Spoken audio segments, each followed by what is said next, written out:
The crystalline spires of Zephyria Prime gleamed under the binary suns, their surfaces reflecting the chaos that had engulfed the royal palace for the past 3 months. Queen Vexhari stood at the observation deck, her 4 arms crossed in frustration as she watched another hover transport disappear into the distance.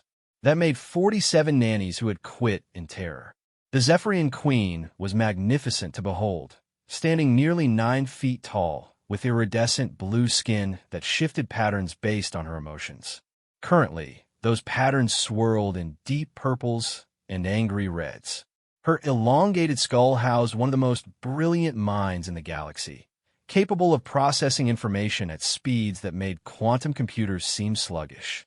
Yet for all her intelligence, all her resources, all her power as ruler of one of the most advanced civilizations in known space, she could not find a single being capable of caring for her twin offspring. The children in question were currently destroying their nursery on the 15th floor. Through the reinforced transparent aluminum walls, Queen Vexhari could see furniture flying through the air, propelled by invisible forces. Crix and Zara, her 4-year-old twins, possessed abilities that defied explanation even by Zephyrian science.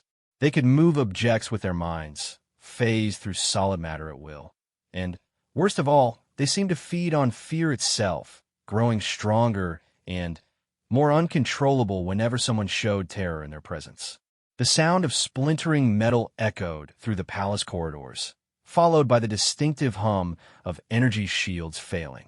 Queen Vexhari sighed, a sound that resonated through 3 different harmonic frequencies. Another nursery destroyed, another set of containment protocols proven useless. Your Majesty, came the voice of Chancellor Thrix, her chief advisor, as he approached with obvious reluctance. His normally steady gait showed signs of the stress that had plagued the entire palace staff. The Galactic Childcare Association has officially declared your children impossible to manage and has revoked their services indefinitely. The Queen's patterns shifted to a dangerous deep crimson. The Galactic Childcare Association was renowned throughout the galaxy for handling the most difficult cases. They had successfully managed the offspring of beings who could control time, space, and matter itself. If they had given up, what hope did she have? What are the military specialists? She asked, though she already knew the answer from Thrix's expression. The last team of Caraxian battle nannies lasted 6 hours before requesting immediate evacuation. They cited supernatural terror beyond combat training as their reason for departure. Thrix paused, consulting his holographic notes. The twins somehow made their plasma rifles turn into flower bouquets that screamed whenever touched. Through the walls, another crash resonated, this one accompanied by what sounded like giggling.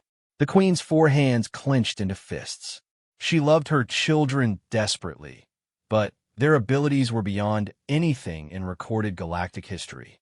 Standard Zephyrian children didn't develop psychic abilities until adolescence, and even then, they were controllable, manageable things. Crix and Zara seemed to operate on a completely different level of existence. There must be someone, she whispered, her voice carrying the weight of desperation that no royal should ever have to bear. Somewhere in this vast galaxy, there must be someone who can help them learn control. As if summoned by her words, a junior aide rushed into the chamber, her breathing rapid and her patterns flickering with excitement. Your Majesty, there's been a development. The human embassy has made an unexpected offer. The Queen's eye stalks swiveled toward the aide with interest. Humans were a relatively new species to the galactic community, having achieved faster-than-light travel only 2 centuries ago. They were considered primitive by most standards, lacking the advanced psychic abilities, superior technology, or even basic physiological advantages that other species possessed. Most galactic citizens viewed them as barely above the level of clever animals. The humans, Chancellor Thrix's patterns displayed obvious skepticism. Your Majesty, with respect, what could such a primitive species possibly offer? They barely understand basic quantum mechanics, let alone psychic manifestations. The aide stepped forward eagerly. Ambassador Chen received word of our situation through the diplomatic channels. She says they have someone who might be able to help. A human male who works in their embassy as a maintenance worker. A janitor? The Queen's voice rose an octave. They're offering us a janitor to handle children that have defeated the galaxy's finest specialists. According to the ambassador, this human has experience with difficult children and specifically requested to try. She says humans have different approaches to childcare that might prove effective. Chancellor Thrix's patterns showed deep skepticism bordering on offense. Your Majesty, surely you're not considering this. A primitive alien cleaning person? It would be beneath the dignity of the royal family. His words were cut off by an explosion from the twins' nursery that shook the entire palace. Emergency lights flickered throughout the corridor, and the smell of ozone filled the air. Through the observation windows, they could see that Crix and Zara had somehow turned their bedroom into what appeared to be a miniature storm system, complete with lightning bolts that struck in rhythm to their laughter. The Queen stared at the chaos her beloved children had created, then looked back at the aide. What is this human's name? Marcus Thompson, Your Majesty. He's worked at the embassy for 3 years, primarily in maintenance and general support. Ambassador Chun says he's raised younger siblings back on Earth and has a reputation for connecting with troubled children. Send word to the ambassador, the Queen decided, ignoring Chancellor Thrix's disapproving pattern flashes. I want to meet this Marcus Thompson immediately.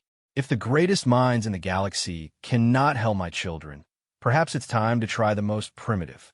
As if in response to her words, another tremor shook the palace, this one accompanied by the sound of reality itself seeming to tear and mend.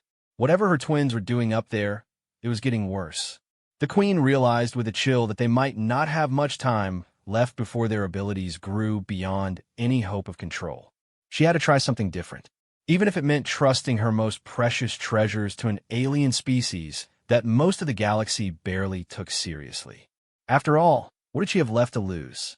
Marcus Thompson stepped off the diplomatic transport, feeling completely out of place among the crystalline grandeur of the Zephyrian royal palace. His simple blue maintenance uniform looked absurd next to the flowing robes and elaborate ceremonial dress of the various alien dignitaries he passed in the corridors. At 32, Marcus was average in almost every way a human could be average. Medium height, brown hair that refused to cooperate despite his best efforts, and calloused hands that spoke of years of honest work. The palace guards, towering reptilian beings called Craxons, watched him with barely concealed amusement as he followed Ambassador Chun through corridors that seemed to stretch for miles. Everything here was built for beings much larger than humans, making Marcus feel like a child wandering through a museum designed for giants.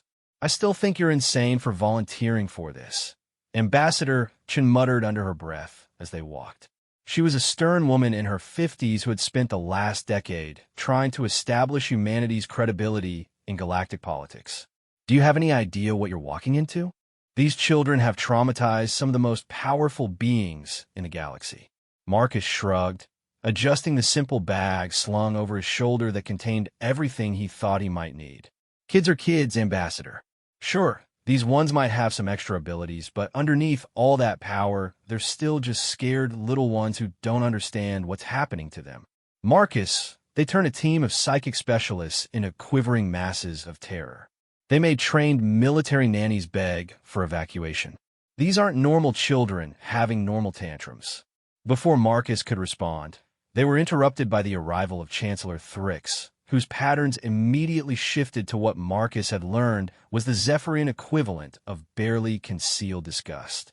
The tall alien looked down at Marcus, as if he were something unpleasant that had been tracked in on someone's shoe. So this is the human the Queen wishes to entrust with the royal offspring, Thrix said, his voice carrying multiple harmonic undertones that made Marcus's teeth ache. I confess, I fail to see what qualifications this maintenance worker could possibly possess that our finest specialists lack. Marcus had dealt with condescending authority figures his entire life. Growing up in Detroit, raising his 3 younger siblings after their parents died, working his way through trade school while holding down 2 jobs, None of it had been easy, and all of it had taught him that respect was earned, not given based on titles or species. "Well, sir," Marcus said politely, "I found that sometimes when you've tried everything complicated, it helps to go back to basics. Kids usually act out because they need something they're not getting. Food, sleep, attention, boundaries, or just someone who isn't afraid of them." Thrix's patterns shifted to what Ambassador Chun had taught Marcus was amusement mixed with contempt. The royal children do not require basics, human. They require advanced psychic conditioning, quantum-level behavioral modification, and containment protocols that your primitive species could not begin to comprehend. "Maybe," Marcus acknowledged. "But if all that fancy stuff worked, you wouldn't need me here, would you?" The Chancellor's patterns flared bright red, but before he could respond, the entire palace shuddered. Light fixtures swayed overhead, and somewhere in the distance, Marcus could hear what sounded like children's laughter mixed with the groaning of stressed metal and stone. "The twins are awake," Thrix said grimly. "They've been increasingly active since they learned of your impending arrival. Perhaps they sense a new victim to terrorize." They continued through the palace until they reached an observation deck overlooking what Marcus assumed was the nursery. What he saw made him stop and stare. Through transparent walls, he watched two small blue-skinned children floating in midair while furniture and toys swirled around them like a tornado. Energy crackled between their small fingers, and their eyes glowed with an inner light that seemed to pulse with each burst of their delighted giggling. "Crix and Zura," Ambassador Chen explained. 4 years old and already more powerful than most adults of their species will ever be. Marcus studied the children carefully. Despite all the chaos they were creating, despite the destruction and the obvious danger, what he saw were two little kids having the time of their lives. They weren't angry or malicious. They were playing. It was just that their version of play happened to involve forces that could level city blocks. "How long since they've been outside this room?" he asked. Chancellor Thrix looked surprised by the question. "Outside? The twins cannot be allowed outside their containment area. They're far too dangerous. When's the last time they played with other children?" "Other children? Impossible. No other child could survive their presence." Marcus nodded slowly, pieces of a puzzle beginning to fall into place in his mind. "What about meals? Do they eat with anyone or alone?" "They must eat alone. Their emotional states affect their abilities, and dining with others would be catastrophically dangerous." "I see." Marcus watched the twins for several more minutes, noting how they seemed to be showing off for their audience, making the light show even more spectacular when they noticed the adults watching. "And when they sleep?" "In isolation chambers with psychic dampening fields," Thrix replied. "It's the only way to contain their dream manifestations." Marcus turned away from the window to face the Chancellor. "So let me get this straight. These kids spend every moment of every day alone, locked in rooms, with no friends, no family interaction, and no normal activities. And you're surprised that they're acting out." Thrix's patterns shifted through several colors Marcus didn't recognize, but Ambassador Chun was staring at Marcus with sudden understanding. "You think they're just lonely?" "I think they're 4 years old," Marcus said simply. "And 4-year-olds need structure, attention, and someone who treats them like kids instead of dangerous weapons that need to be contained." At that moment, Queen Vexhari herself arrived, her impressive height and for arms making her an intimidating presence, even when she was clearly exhausted. Her patterns were muted, speaking of stress and sleepless nights. "You are the human?" she asked, looking down at Marcus with a mixture of hope and skepticism. "Yes, Your Majesty." Marcus Thompson. He gave a respectful nod, having been briefed on Zephyrian customs during the flight over. "My children have defeated the finest specialists in the galaxy," the Queen said. "What makes you think you can succeed where they have failed?" Marcus looked back through the window at Crix and Zara, who were now creating what appeared to be a light sculpture in the air, beautiful, complex, and completely beyond anything he could ever hope to understand from a technical standpoint. But from a human standpoint, from the perspective of someone who had raised kids, it was easy to see what they were really doing.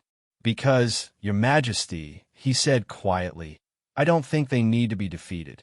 I think they need to be understood. The Queen's patterns shifted, and Marcus caught what might have been the first glimmer of real hope he'd seen in any of the aliens since his arrival. Marcus stood outside the entrance to the twins' containment area, having politely but firmly refused the offer of protective gear, psychic shielding, or emergency extraction protocols. Chancellor Thrix watched through the observation deck with the expression of someone witnessing a slow-motion disaster, while Queen Vexari stood beside him, her patterns shifting between hope and terror. The moment you feel any psychic pressure, any fear manifestation, or any reality distortion, activate your emergency beacon. Ambassador Chun instructed for the third time. The extraction team can pull you out in under 10 seconds. Marcus nodded, though he had no intention of using any emergency beacon. Kids could sense fear and uncertainty faster than any psychic ability, and if he went in expecting the worst, that's exactly what he'd get. Instead, he reached into his bag and pulled out a simple thermos and a small wrap package. "What are those?" Queen Vexari asked. "Hot chocolate and peanut butter sandwiches," Marcus replied matter-of-factly. "Nothing fancy, just comfort food. Sometimes that's where you have to start." Thrix's patterns flashed what Marcus now recognized as exasperation. The royal children have access to the finest cuisine in the galaxy, prepared by master chefs from 17 different species. They hardly need primitive human sustenance. "It's not about the food," Marcus explained patiently. "It's about someone taking the time to make something just for them, something that says, 'I was thinking about you. Trust me on this one.'" The massive door to the containment area began to cycle open, revealing an airlock system that seemed more appropriate for handling dangerous chemicals than children. Marcus stepped through each stage calmly, noting how the walls grew progressively thicker and more reinforced as he moved deeper into the facility. The final door opened, and Marcus stepped into what had once been a beautiful nursery. Now it looked like the aftermath of a small war. Furniture was embedded in the walls, toys were scattered in impossible positions, and scorch marks decorated the ceiling in patterns that seemed to spell out words in a language Marcus couldn't read. In the center of the chaos sat two small blue children, both floating about 3 feet off the ground with their legs crossed. They stared at Marcus with large, luminous eyes that seemed far too old for their faces. Energy crackled around them like miniature lightning storms, and the air itself seemed to shimmer with barely contained power. For a moment, nobody moved. Marcus could feel the weight of their attention, the way the very air around him seemed to thicken, as if reality itself was holding its breath. Through the observation window, he knew that some of the galaxy's most powerful beings were watching to see what would happen when human met impossible. Then Crix, the slightly larger of the twins, tilted his head and spoke in perfect galactic standard, his voice carrying harmonics that made Marcus's bones vibrate. "Are you here to try to make us behave?" Marcus sat down cross-legged on the floor, bringing himself to the children's eye level even though they were still floating. "Nope. I'm here to see if you guys are hungry." The simple response seemed to surprise them. Zara's floating height bobbled slightly, and some of the energy crackling around her dimmed. "Hungry? Yeah, I brought hot chocolate and sandwiches. Nothing fancy, but sometimes simple is good." Marcus unpacked his thermos and the sandwiches, setting them out on the floor between himself and the twins. "Mind if I join you for a snack?" The twins exchanged a look that managed to be both entirely alien and completely universal, the look of siblings silently communicating in that way that only twins could manage. Slowly, they lowered themselves to the ground, their feet touching the floor for the first time since Marcus had entered the room. "Everyone who comes here is afraid," Crix said, his young voice carrying a weight of sadness that made Marcus's heart ache. "They bring machines and shields and weapons. You brought food. Well, I figured you might be hungry," Marcus said, pouring hot chocolate into small cups he brought. "And scared people don't usually think straight. Are you guys scared?" Zara crept closer, her nose wrinkling as she sniffed the unfamiliar scent of peanut butter. "We're not scared. Everyone else is scared. They think we're monsters." Are you monsters? Marcus asked conversationally, taking a bite of his own sandwich. No, both twins said simultaneously, their voices creating harmonic resonances that made the walls vibrate. Several pieces of floating debris clattered to the ground. Sorry, Crick said immediately, his patterns dimming. We're not supposed to be loud. Loud makes the energy stronger. Marcus nodded thoughtfully. That's a pretty tough rule to follow when you're 4. When I was 4, I was loud all the time. Drove my parents crazy. You have parents? Zara asked, fascination replacing some of the wariness in her expression. Had. They died when I was 16. But, yeah, they used to get pretty frustrated with me and my brothers and sister when we were little. Marcus offered Zara a cup of hot chocolate, which she accepted with careful hands. What about you two?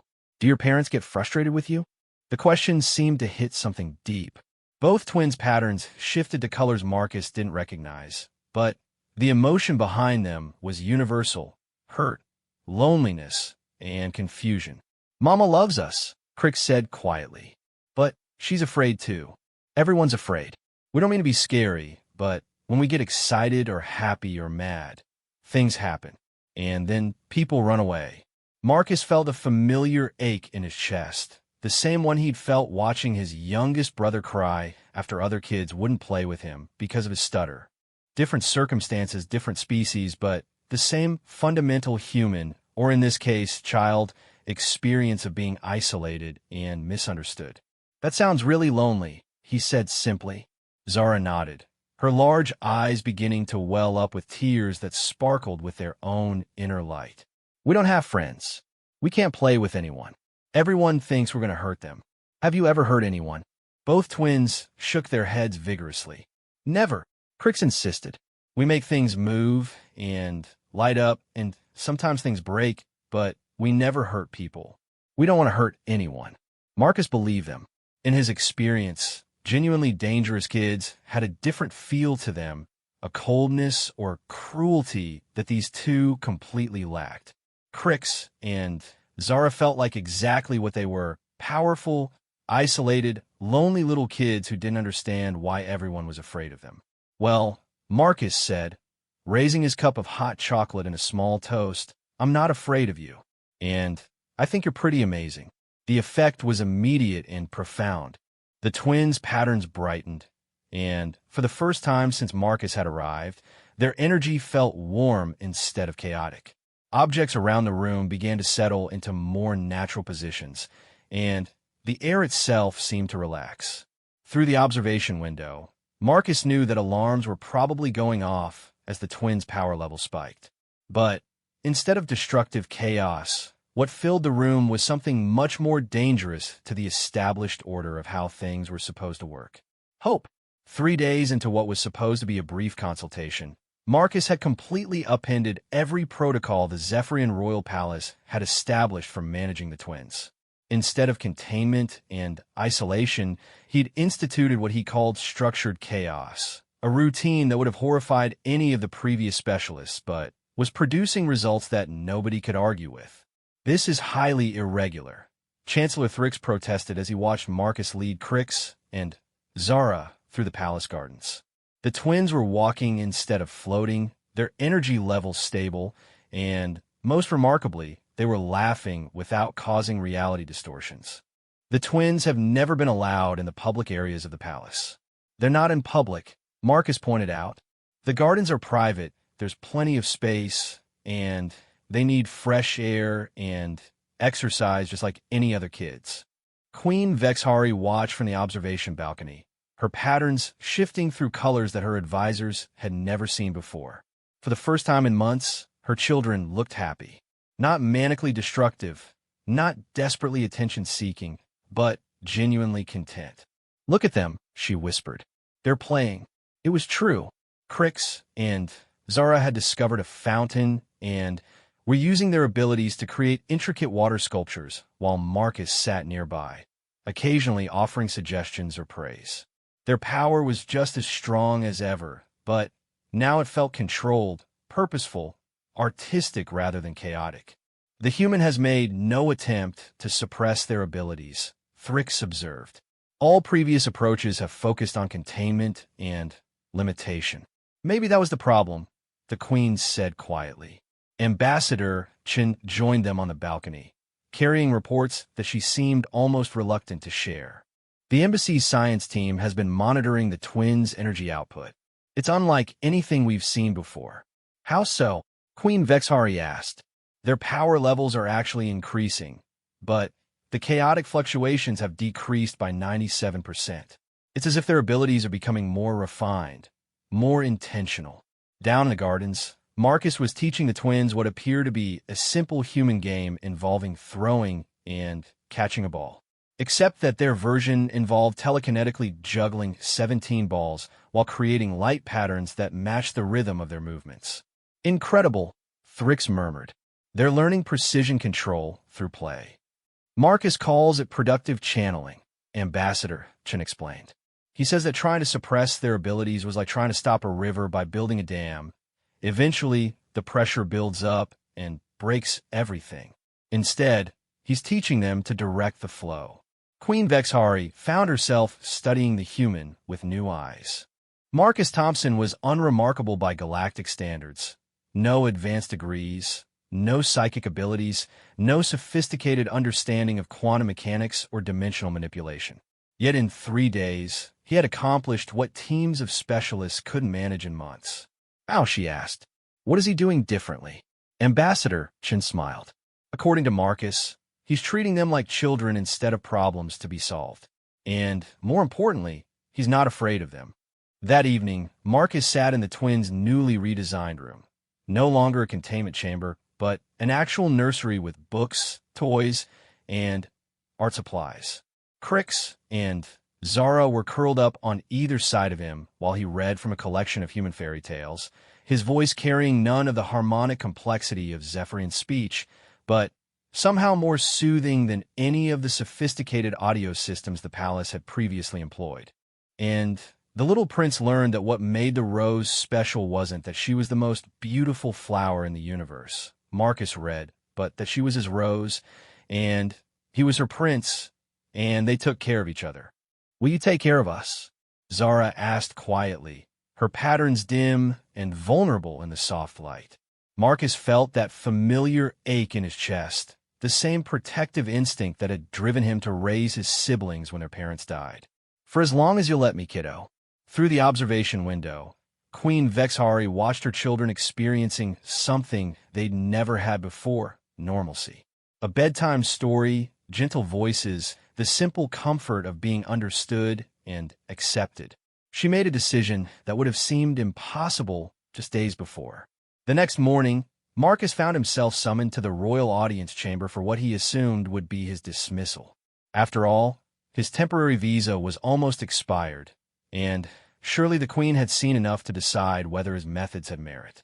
Instead, he found himself facing not just Queen Vexhari, but what appeared to be half the royal court. Advisors, ministers, scientists, and military officials filled the crystalline chamber, all of them focused on the unremarkable human who had somehow accomplished the impossible. Marcus Thompson, the Queen said formally, you have achieved something that our finest specialists deemed impossible. My children are happy, controlled, and learning to manage their abilities constructively. The question before us now is how to proceed. Marcus shifted uncomfortably under the weight of so much attention. Your Majesty, I'm honored that I could help, but I'm not sure what you're asking. Chancellor Thrix stepped forward, his pattern showing something Marcus had never seen from him before. Respect. We're asking you to stay, permanently, as the twins' primary caregiver and instructor. The offer stunned Marcus into silence. Stay on an alien world, light years from everything he'd ever known, to raise children who could reshape reality with their emotions? It was insane. It was impossible. The twins have requested this as well, Queen Vexhari added softly. They've never formed an attachment to anyone before. You're the first person they've trusted completely. Marcus thought about his simple life on Earth, his job at the embassy, his small apartment, and predictable routine. Then he thought about Crix and Zura, about the way they laughed when he taught them new games about how they'd fallen asleep holding his hand the night before. "I'll need to make some arrangements," he said finally, "and I want to establish some ground rules about their care and education." The Queen's patterns brightened with something that looked remarkably like joy. "Anything you require." And Marcus added with a slight smile, "We're going to need a bigger playground. These kids have a lot of energy to burn." For the first time in months, the sound of genuine laughter echoed through the halls of the Zephyrian Royal Palace. And for the first time in galactic history, that laughter came from children who were learning that being different didn't mean being alone. 6 months later, the Zephyrian Royal Palace had become something unprecedented in galactic civilization, a place where the impossible had become routine and where the most powerful children in known space could be heard laughing and playing like ordinary kids. Marcus stood in what had once been called the containment facility and was now simply known as the playroom. The space had been completely transformed, with areas for art, reading, physical play, and what Marcus had termed power practice, designated zones where Crix and Zara could safely explore their abilities under guidance rather than fear. "Uncle Marcus," Zara called out, her voice filled with excitement as she floated over to him. The term uncle had been her own invention, and hearing it never failed to warm his heart. "Look what we made." She gestured proudly toward what appeared to be a three-dimensional light sculpture that moved and shifted like a living thing.